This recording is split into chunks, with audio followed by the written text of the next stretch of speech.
अस्सलाम वालेकुम भाई दोस्तों, उम्मीद करता हूँ सब खैरियत से होंगे। माशाल्लाह से ये आप खसी बकरे देख सकते हैं।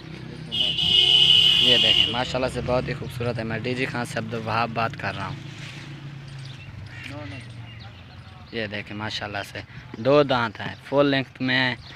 बहुत ही खूबसूरत, बहुत ही प्यारी चीज़ें हैं माशाल्लाह से। गुलाबी बकरे हैं, ये देखें बहुत अच्छे बकरे हैं माशाल्लाह से।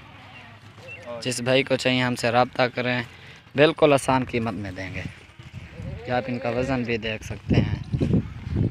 ये देखें माशाल्लाह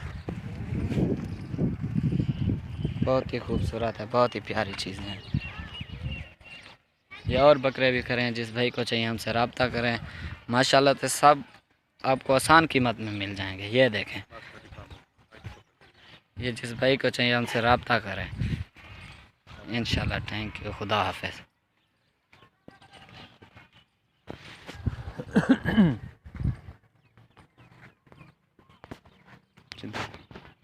सीधा पकड़